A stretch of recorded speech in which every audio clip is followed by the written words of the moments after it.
Some of these clowns talk about it, but see, I lived it. When that cell door opens, the talking's over. Ain't no guns, ain't no drive-bys. Get your knife. Straight hand-to-hand combat. Peace, blessings, and salutations. My name is Yurima Karama, coming to you with another segment of Voices from Behind the Wall. To begin with, let me give thanks and gratitude for the support that's been extended out to me. The inboxing, quite a few people are going to my webpage, and I appreciate that. You've been inboxing me with questions, and I'm so appreciative. Much gratitude to you for the support. Thank you so much. In this segment, this was a segment that I'm going to do that an acquaintance inboxed me asking me to talk about mental illness in prison. And, it's when he requested that I do this particular segment, I reflected back because I watch these news segments, CNN, Fox, MSNBC, and I find it kind of, quite frankly, hilarious when they talk about some of these people that are taken prison or put in prison over in foreign countries of white Americans, and they're in there for like a year, maybe 2 years, and they talk about the stress that they've gone through. They sit in solitary confinement for a couple months, and they're talking about, the therapy that they need to get through this and how it was such a horrendous experience. And the reason I find that laughable, quite frankly, is because Black Americans and people doing time in prisons in this country, that's like the norm. So when I hear about a guy overseas who gets locked up for a year, 18 months, 2 years, okay, and because we're getting football numbers here in the U.S., 35, 42, 28. The score was 27-21, numbers like that. So then when you add in the mental illness that comes with that, when those type of numbers are thrown at you in a court of law, it's hard to immediately digest that.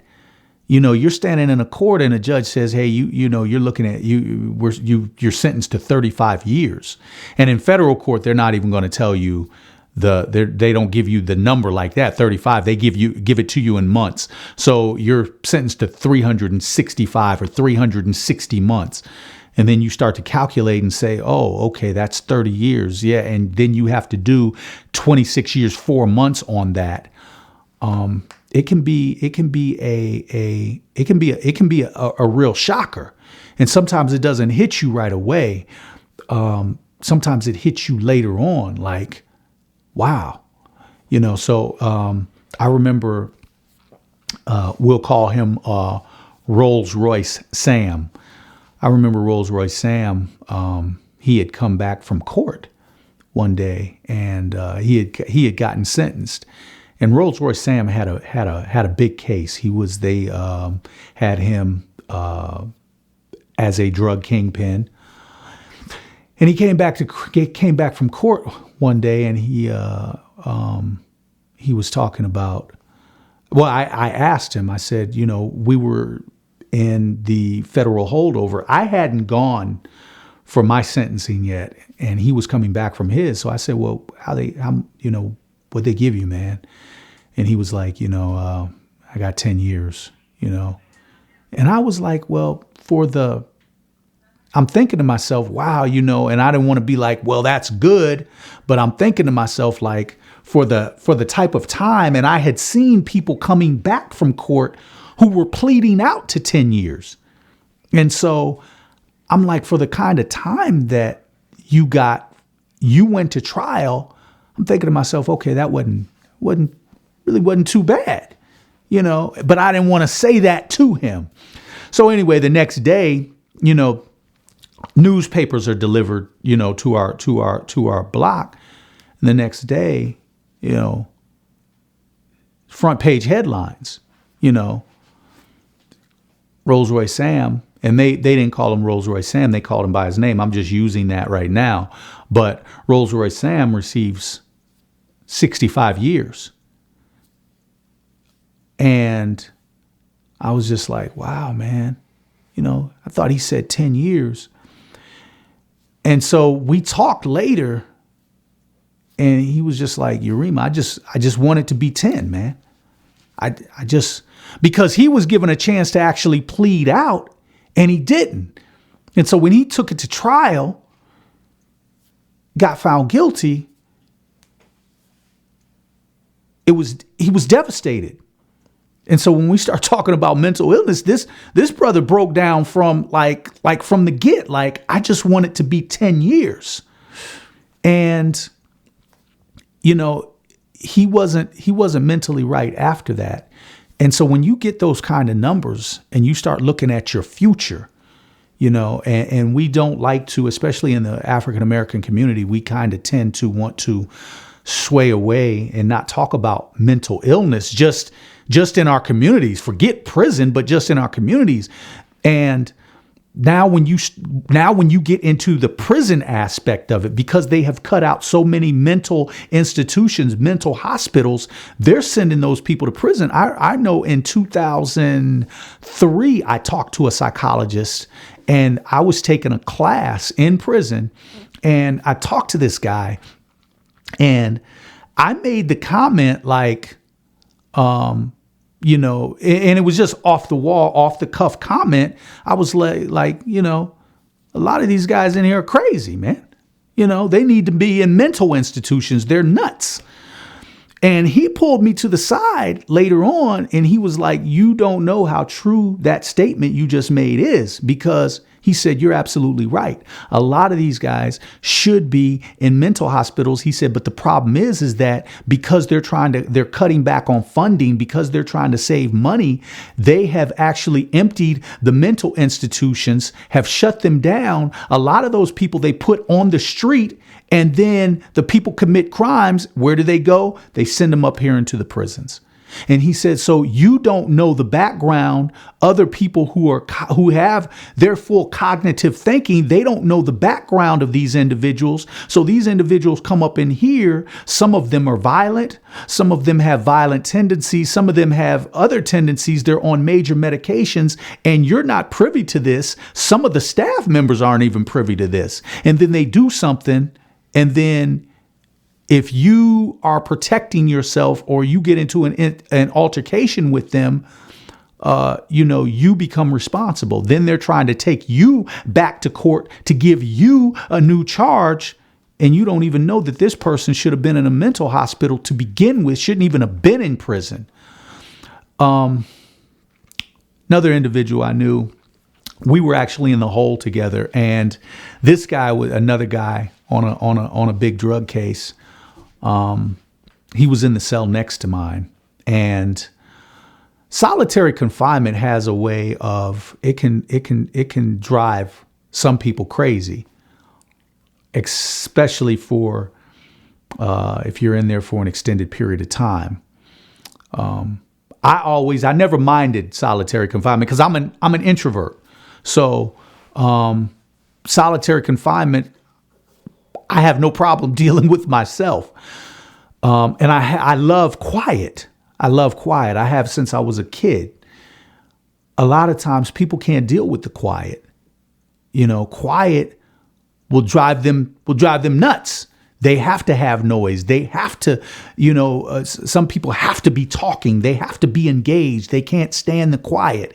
And so we were in solitary, and this gentleman, he was actually a friend of mine on a big drug case. I won't mention his name. We'll just say that his name was Larry. We'll just call him Larry for this segment.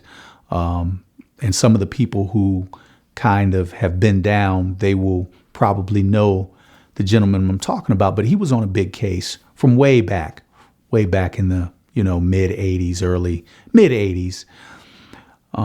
And he was in solitary, had come to solitary. And what had happened, he was devastated because his co-defendant, the person that he was on his case with, had ended up telling on him.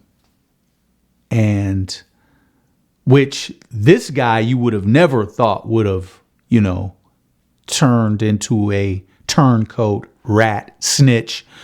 But he ended up telling on this guy who was actually, Larry was actually lower in the drug totem pole than this guy. As a matter of fact, Larry reported to this guy. So this guy that told on Larry was actually the kingpin of the whole operation, and ended up telling on him to get lesser time. That devastated Larry. Devastated him to the point that it drove him crazy. The time didn't drive him crazy. I mean, he got basically a life sentence. He got numbers that he's not going to meet. So it's basically life. But the time wasn't what drew him crazy. He's a strong man. The fact that someone he trusted told on him, it drove him crazy. And so drove him crazy to the point that, and I hate to say it, but it drove him crazy to the point he started, drinking his own urine, eating his own feces, stopped bathing, just basically gave up, became very incoherent, evasive, standoffish, wouldn't deal with anybody, and just basically took him to his mental capacity where he couldn't take it. And they just kept him in the hole, started feeding him medicines. It kind of, things like that happen. And when you see the dilapidation, when you see the man who's got his full faculties, and you start to slowly see them diminish right before your eyes. When you see the person who, is very coherent, and then they slowly start to mentally wither, and then the staff in turn start to feed them medications, which they have been given the okay to do by the Supreme Court. They start to feed them medications, and you see this coherent individual, and then a couple years go by and this person can't even remember their own name. It's a cycle in there that is not revealed. It's a cycle in there that is kept basically undercover. Nobody wants to talk about it, just like they don't want to talk about it out here. But it's something that needs to be discussed and needs to be addressed, especially in the prison environment, because they don't get the treatment and the help that they need. Those are the voices that go unheard. And so that's one of the reasons why I do these segments. My name is Yurima Karama, coming to you with another segment of Voices from Behind the Wall. I thank you again for your support, and for your viewing and continued gratitude to you. Thank you. Peace. I'm out. I'm on one. Give you the treatment. Represent to a further extent. It's the first volume of my testament.